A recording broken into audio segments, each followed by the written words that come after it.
Hello guys, welcome back to our channel. Some days back, Nnamdi Kanu via the media publicity secretary of the indigenous people of Biafra had given a sit-at-home order for October 1st, judging the fact that he had some intel concerning that day. Well, the federal government via the security chiefs have also responded to this order. But before we go into the news proper further analysis, would you like you to subscribe to our channel by clicking on the red subscribe button? Beside it, you see a bell notification icon. Please go ahead, click on it to get notified as soon as we update our channel on YouTube. The police on Wednesday dismissed the call by the indigenous people of Biafra for a sit-at-home October order. Ebonyi state government urged residents to ignore the order and go about their normal business. The Ohaneze said it had nothing to do with the call as well. IPOB leader Nnamdi Kanu said the directive was to protest bad governance and economic annihilation. In a statement by IPOB Media and Publicity Secretary Ima Powerful, Kanu urged the Igbo everywhere to boycott all activities organized to mark the Independence Day. The statement said, "We, the global movement of IPOB, Indigenous People of Biafra, wish to announce to all Biafrans, friends of Biafra and lovers of freedom all over the world that Biafrans across the globe shall observe a sit-at-home in Biafra land in public protest to mark October 1st, 2020. We therefore enjoin all Biafrans and every conscious Nigerian, especially those ethnic nationalities reeling from the triple blow of terrorism, bad governance, economic annihilation, to boycott every government-organized ceremony designed to eulogize the failure that Nigeria has become. This is the time to let the whole world know how disastrous and intolerable human existence is in Nigeria. If you want to see an end to terrorism and organized mediocrity, now is the time to register your anger by ensuring that you and your household sit at home on October 1st, 2020.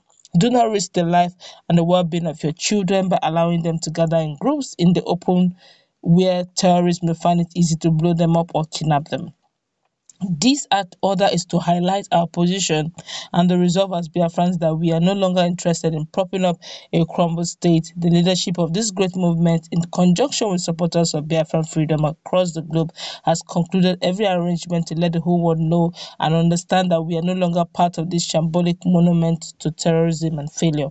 The group said it remained committed to the full and irreversible restoration of Biafra's sovereignty and independence for all oppressed ethnic groups in Nigeria.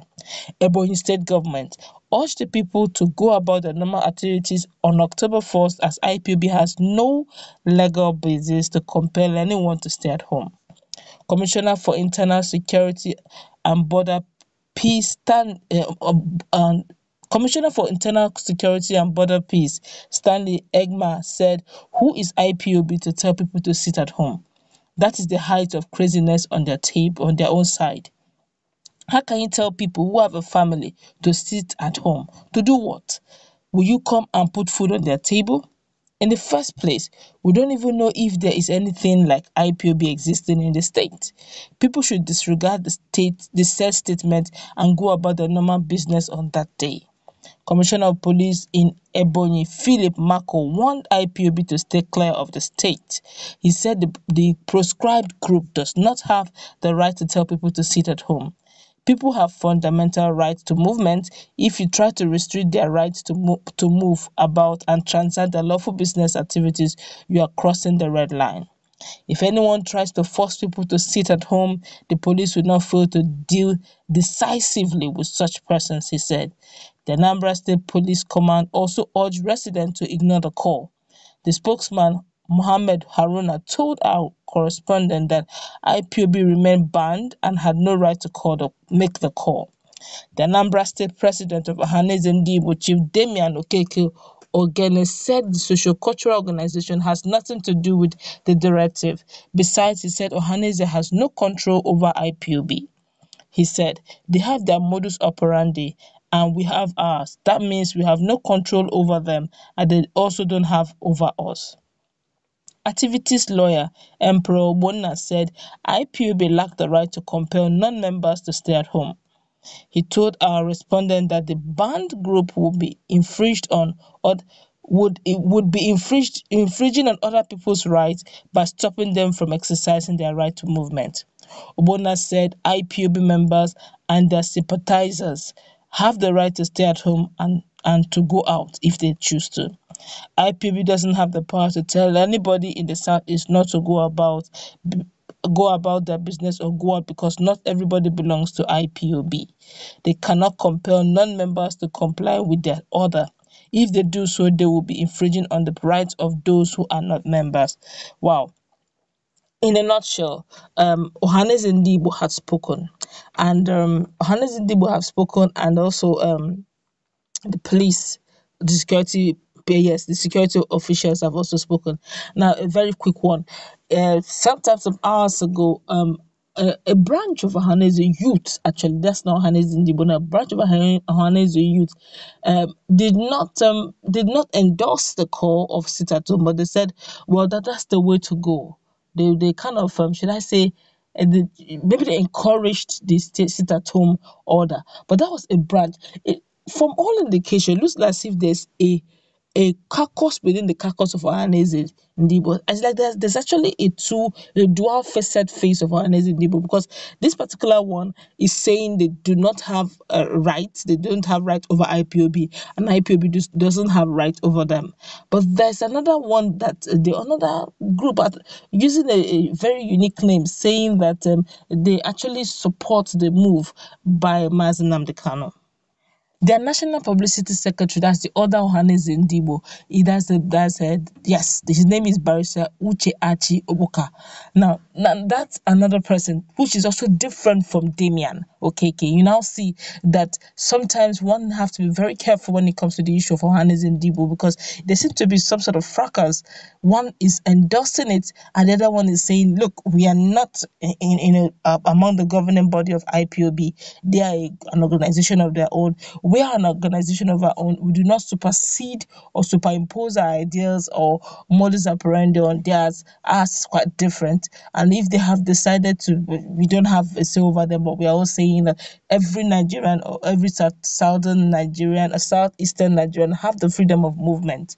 Okay, but that's just basically what you're saying in a nutshell. But what I'm just trying to bring up very quickly is the fact that it's like there's a duel in Ohanes and Ndibo, and one has to be very careful so that whichever one you're representing or you're talking about, you gotta mention the fraction of the Ohanes and Ndibo. It looks like one is in support of IPOB while the other is in support of the government of the day. But let's quickly feel the pulse of Nigerians over this matter. Of course, Nigerians have reacted to this matter. This one here is saying, nice call. What is there to celebrate in the independence when people are killed every day in Nigeria? Don't forget that while the Ndibos, while IPOB is saying that there should be a sit at home to tell the whole world how discouraged or how terrible the government of the day has turned its citizen to, technically speaking, how life has become so miserable and so difficult to live in.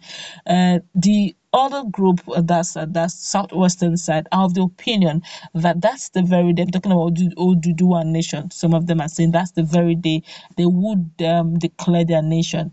A lot of things have come out there. Some say there's going to be rallies on that day, but they've actually also warned that they shouldn't try to, the government of the day have warned they shouldn't even try to say they want to name their nation within nation on that day. You just see, and Omoyele Sowore on his own party saying that Nigeria should come out en masse and protest for bad governance. You see opposing ideas, and all of them all border to one same thing, that the government of the day have not been favorable and fair to the citizens. Okay, that said, it's now left really for the people to decide what they really want. Do they want to celebrate Independence Day as usual, trusting the Lord and believing that there will be a positive change judging the fact that the government is trying to see how they can, put things in order? Or would they take the call of Omoyele Sowore that say, look, enough of this. We've been hearing promises. There've been no change anyway. So why don't we just do the needful and let the world know that we're not pleased with it? Or do we do the Oduduwa call? Do you think Oduduwa call will be right? Declaring nation within the nations, insisting that you're going to declare Oduduwa on that day. That, if you ask me, looks like suicide mission to me. Or would you go the IPOB way, where they say sit at home, let the whole world know that there's nothing to celebrate about independence in Nigeria come this October 1st, 2020? Let's meet in our comment section. What's your take on this latest development? Don't forget, they have decided that any forceful hindrance by anybody will be met by the law. Let's interact in our comment section. Don't forget to like, share, and subscribe to our channel. Stay tuned for more updates on this.